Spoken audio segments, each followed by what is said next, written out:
the fourth time that Texas has been kind of slow getting into a defensive break, getting into defensive conversion. Kansas is beating them to their bucket. Starting to sound like Lawrence here in Kansas City as Taylor with a burst comes back, scores again. Texas calls a timeout.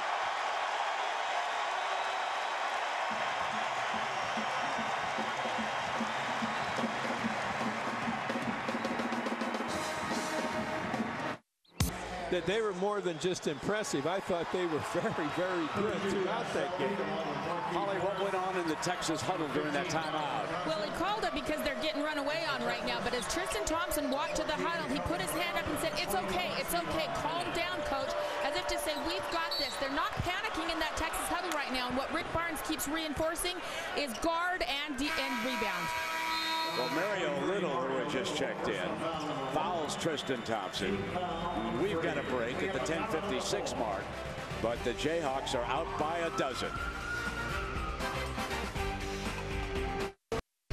Dory Noka in studio. Pac-10 championship game underway. Washington and Arizona. Derek Williams, Conference Player of the Year. 3 points in the very early going. Arizona up 17-14. We will keep you guys posted. All right, Dart, thank you very much. And here, Kansas shooting 70%. They are 12 of 17 in the early going, and they've held Texas to 46. And Coach Knight, how many assists have the Jayhawks had here already on the 12 field goals? 7 assists already. Pretty good. All right, we're going to get a look at Robinson here. Got room on the baseline to start with. Hill's not close enough to him, and Robinson just blows right past him. Initiation is always quicker than retaliation. When he has an opportunity to make that first step, he's already on his way to the bucket, past the defensive man. Morningstar on Hamilton, and Hamilton will kick it. And Wanmini, who checked in, couldn't get the handle, and they turn it over. And here comes Elijah Johnson, the young man from Las Vegas, who had started for a time. Now Markeith hoists the three, and it's a quick return of the basketball to Texas. They're doing such a good job, Kansas, getting the ball where they really can score from. Kind of hate to see Markeith throw up that three from a Kansas standpoint. We'll get a little grabbing foul inside. It's on Johnson. That's the 4th team foul on the Jayhawks.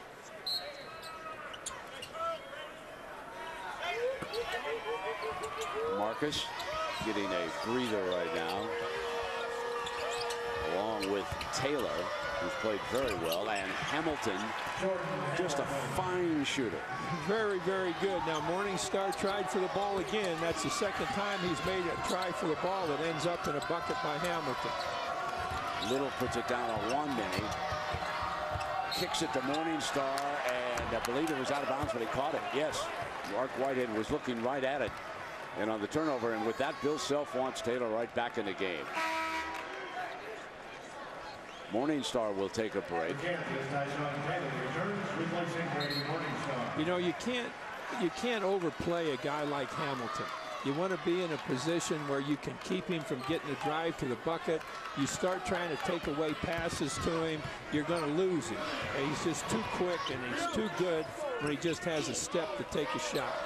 Coach, what are the Jayhawks doing defensively against Tristan Thompson? Well, you know, look at where Morris is, back on top of him. Came way off of guy on top, like right here. Now he's not going to go back with him. Joseph, but there's Wanmini cleaning up, and it's rejected by Markeith, but there was a foul call.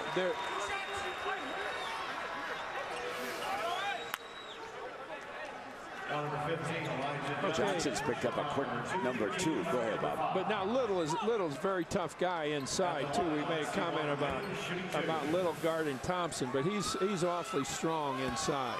And they were getting fronting from on top or drop off on top off of Wanmini. So really you had 2-on-1 on the low post man. So Juan Mini drops down the free throw here for the Horns. Marcus Morris returns. And Reed is there. Also the freshman, Josh Selby, who is going through considerable growing pains for the Jayhawks, is getting a chance here. The Morris twins are both on the floor, and Taylor is back out, and now Gary Johnson returns for the Longhorns. Markeith had come about 10 feet off of Wadmini the last time they had a high-low setup out there. It's impossible to get the ball to the low man when you don't have to play the high man tight. Bob, you're very complimentary about Coach Self's offensive strategies and the way he coaches us. Talk about that a little bit as they come down here. Well, they have really good spread. Look at them. They're using the entire floor. They've got 2 guys in the post. They'll constantly look for people in the post. They screen. There's a really good screen set by Markeith, and then he winds up with the ball in the low post. Up over the top, ball out of bounds. And Marcus got a little push before, I think. And to go back to your question, Brett, Kansas moves the ball very well from one side to another, and in doing it quickly, they get people open that they wouldn't otherwise have open. I see they're not going to play Johnson. Marcus back off of Johnson. But they better stay close to Hamilton, who misfired on that shot, because he could hit from any place. Kansas gone a while here without a point. Texas scored the last 4 points. Reed puts it on the deck, picks it up, and Taylor with a tap to Selby, and he misses his first shot, and it was a 3 from the corner. Now Jacobin Brown, who scored 23 in that win in Lawrence, is on the floor. Misses his first shot.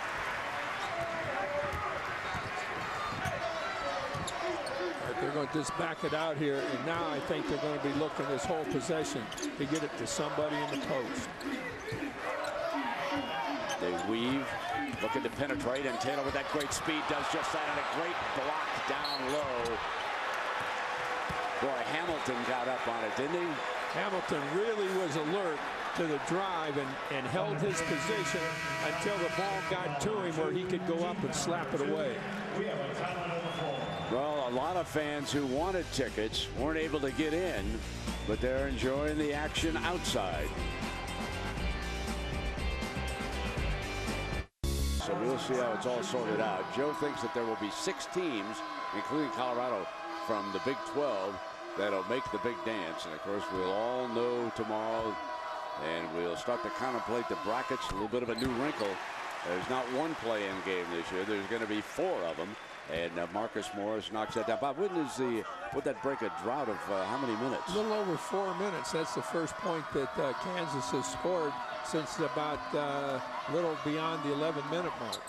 And with 2 fouls, Tristan Thompson will take a seat, and Juan Mini is out here. Hamilton stays on the floor. He's logged the most minutes.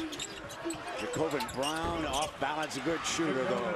You know what he can do about as well as a kid could possibly do is start up and then move. Maybe takes a little sideways jump. He goes a little bit back with it. He sees that defensive man, and when he gets up in the air, moves away from him so he has a clear movement with his shot. Taylor has been a factor with that speed, and there's a 3-second violation against the Jayhawks. All right, watch him come in here and watch him slide a little bit as he's right there. Look at that movement he makes away from the defensive man. You're going to see him now from the back. There's that slide. Gets away from the defensive man and still maintains really, really good shot mechanics. And he's hurt Jacobin not only in that win in Lawrence, but a year ago down in Austin. He was a big-time scorer. 7 minutes remaining here in the first half. Juan Mini in low, and he scores. And now the Longhorns are making a run back. You know, we were talking earlier, Brett, you and I, about the post play, and there Juan Mini got the ball by himself and was able to put it on the floor with no help coming, and they're going to score far more than they don't. What an alley-oop finish by Marcus